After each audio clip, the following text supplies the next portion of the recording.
আসসালামু আলাইকুম, আদাব। আপনি লার্নিং সেন্টার পক্ষ থেকে সকলকে জানাচ্ছি শুভেচ্ছা। আমরা রাসায়নিক বন্ধনে গুরুত্বপূর্ণ তিনটা প্রশ্ন নিয়ে হাজির হয়েছি। মুক্ত জোড় ও বন্ধন জোড় ইলেকট্রন কাকে বলে, পঞ্চম অধ্যায়ের একটা টপিক। এখানে মুক্ত জোড় ও বন্ধন জোড় ইলেকট্রন নির্ণয় করো এবং PCl3 এবং PCl5 অর্থাৎ ফসফরাস পেন্টাক্লোরাইড আর টেট্রাক্লোরাইড ফসফরাস পেন্টাক্লোরাইড কোনটি অষ্টক নিয়ম মেনে চলে, এই কোশ্চেনের অ্যান্সারটা আমরা দেব আজকে। তো দেখেন, সর্বপ্রথম যে কোশ্চেনটা আমি করছি বা লিখেছি, যে কোশ্চেনটা সেটা হচ্ছে মুক্ত জোড় ও বন্ধন জোড় ইলেকট্রন কাকে বলে। সচরাচর এমসিকিউতে এটা খুব আসে, আবার প্রশ্নে 2 নাম্বার কোশ্চেনও আসতে পারে মুক্ত জোড় ও বন্ধন জোড়। আপনারা একটু খেয়াল করেন, বন্ধন গঠনে যে সকল ইলেকট্রন অংশগ্রহণ করে তারা হচ্ছে বন্ধন জোড়, আর বন্ধন গঠনে যে সকল ইলেকট্রন অংশগ্রহণ করে না তারা হচ্ছে মুক্ত জোড়। তাহলে দুইটা টপিকস এখানে আমরা বুঝতে পারলাম। বন্ধন গঠনে যে সকল ইলেকট্রন অংশগ্রহণ করে তারা হচ্ছে বন্ধন জোড়, বন্ধন গঠনে যে সকল ইলেকট্রন অংশগ্রহণ করে না তারা হচ্ছে মুক্ত জোড়। এই ক্ষেত্রে আপনি এখানে দেখবেন আমি ফসফরাস পেন্টাক্লোরাইডের এখানে ডায়াগ্রাম দিয়েছি। তো বন্ধন গঠনে কারা কারা অংশগ্রহণ করছে, 1 2 3 4 5 6। তাহলে বন্ধন গঠনে এখানে 6টি ইলেকট্রন বা 3 জোড়া। তাহলে আমি এখানে লিখতে পারবো বন্ধন জোড়, বন্ধন জোড়, বন্ধন জোড়। তাহলে এখানে হচ্ছে 3টি, অর্থাৎ 3 জোড়া। যেহেতু জোড় কথা উল্লেখ করছি, তাহলে বন্ধন জোড় ইলেকট্রন 3 জোড়া বা 3টি ইলেকট্রন, 1 2 এবং হচ্ছে 3। এরপরে যদি বলি 3 জোড়া, বন্ধন জোড় ইলেকট্রন হচ্ছে 3 জোড়া। আর মুক্ত জোড় ইলেকট্রন, মুক্ত জোড় ইলেকট্রন আমরা যদি লিখি যেগুলো বন্ধন গঠনে অংশগ্রহণ করেনি, তবে থাকতে হবে শেষ কক্ষপথ, মধ্যে কক্ষপথগুলোতে থাকলে হবে না। এই ক্ষেত্রে আপনারা দেখেন শিক্ষার্থীবৃন্দ, 1 জোড়া 2 জোড়া, কয় জোড়া বলেন, 3 জোড়া। এখানে 1 জোড়া, কয় জোড়া, 4 জোড়া। এখানে 1 জোড়া, কয় জোড়া, এখানে কয় জোড়া, 6। এখানে তারপর তারপর তারপর তাহলে মোট কয় জোড়া শেষ কক্ষপথে, সেটা ফসফরাসের হোক ক্লোরিন হোক, শেষ কক্ষপথে। তাহলে মুক্ত জোড় ইলেকট্রন এখানে হচ্ছে 10 জোড়া। কয় জোড়া বলেন, 10 জোড়া।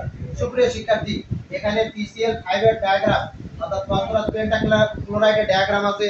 তাহলে আপনারা এটা খাতায় করে আপনারা লিখবেন যে এখানে মুক্ত জোড় ইলেকট্রন কয় জোড়া এবং বন্ধন জোড় ইলেকট্রন কয় জোড়া। এটা কিন্তু আমি বলে দিলাম না, এটা আপনাদের জন্য থাকলো। এখন আরেকটা প্রশ্ন, তাহলে আপনারা ব্যাখ্যা করতে শিখলেন মুক্ত জোড় বন্ধন জোড় ইলেকট্রন কাকে বলে। বন্ধন গঠনে যে সকল ইলেকট্রন অংশগ্রহণ করে তারা বন্ধন জোড়, বন্ধন গঠনে যে সকল ইলেকট্রন অংশগ্রহণ করে না তারা হচ্ছে মুক্ত জোড়। তো সুপ্রিয় শিক্ষার্থী, এবার আরেকটা জিনিস শিখবো, সেটা হচ্ছে PCl3 PCl5 কোনটি অষ্টক নিয়ম মেনে চলে আর কোনটি অষ্টক নিয়ম মেনে চলে না। এই প্রশ্নটা আপনি যাচাই করবেন দিনাজপুর বোর্ড, দেখবেন দিনাজপুর বোর্ড 20 21 22 এই সালগুলো খেয়াল করবেন কতবার আসছে। খালি দিনাজপুর বোর্ড না, বিভিন্ন বোর্ডে দেখবেন যে এই কোশ্চেনটা কতবার আসছে, যে কে অষ্টক নিয়ম মেনে চলে, কে অষ্টক নিয়ম মেনে চলে না। সেই ক্ষেত্রে সর্বপ্রথম আমরা যদি ডায়াগ্রাম করছি, অষ্টক নিয়মটাই অনুগঠনকালে কোন পরমাণু সর্বশেষ কক্ষপথে। আরেকবার বলেন তো, কি বললাম বলেন তো, অনুগঠনকালে কোন পরমাণু সর্বশেষ কক্ষপথে 8টি করে ইলেকট্রন থাকে। কয়টি বলেন, 8টি করে। তাকে আমরা কি নিয়ম বলবো, অষ্টক। আর যদি 8টি না থাকে, তাহলে 8টি না থাকলে 6টি থাকতে পারে, 10টি থাকতে পারে, 12টি থাকতে পারে, 14টি, মানে 8টি বাদ দিয়ে 8টি ছাড়া যে কোনো থাকে তাইলে সেটা হচ্ছে 2 এর নিয়ম। কার নিয়ম বলো, 2 এর নিয়মটা এরকম হচ্ছে যে অনুগঠন কালে কোনো পরমাণু সর্বশেষ কক্ষপথে এক বা একাধিক জোড়া ইলেকট্রন থাকলে, এক বা একাধিক জোড়া ইলেকট্রন তাকে কার নিয়ম বলবো বলে, 2 এর নিয়ম। শিক্ষার্থীরা আরেকবার বলবেন, তাহলে আমরা কয়টা নিয়ম জানলাম বলে, তাহলে শেষ কক্ষপথে কয়টা ইলেকট্রন থাকলে, 8টা ইলেকট্রন থাকলে তাকে কিসের নিয়ম বলবো। আর যদি 8টি বাদ দিয়ে অন্য কিছু থাকে, তাহলে আমরা এখন এই দুইটা ডায়াগ্রাম করব। আপনারা একটু খেয়াল করেন, সবাই মনোযোগ দেন, ডায়াগ্রাম করব। দেখেন ফসফরাসের এই জায়গায় ডায়াগ্রাম করব, 1 2 3 4। 4 জোড়া মানে কয়টি বলেন, 8টি। 4 জোড়া মানে কয়টি, 8টি। তাহলে 8টি। আচ্ছা, ক্লোরিনের শেষ কক্ষপথ করব, 1 জোড়া 2 জোড়া 3 জোড়া 4 জোড়া। তাহলে এরও 4 জোড়া। তাহলে এরও শেষ কক্ষপথে 4 জোড়া বা 8টি, এরও শেষ কক্ষপথে 4 জোড়া বা কয়টি, 8টি। তাহলে বলো এই অষ্টক নিয়ম মেনে চলছে না চলে না।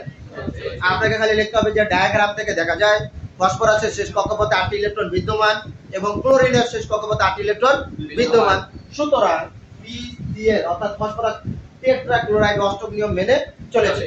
তো সুপ্রিয় শিক্ষার্থী, এবার আমরা যদি আসি এই জায়গাটা, ফসফরাস পেন্টাক্লোরাইডের ডায়াগ্রামটা আপনি খেয়াল করেন। এবার তাহলে ফসফরাসের শেষ কক্ষপথ একটু খেয়াল করেন, 1 জোড়া 2 জোড়া 3 জোড়া, এই যে এখানে একটা 4 জোড়া 5 জোড়া।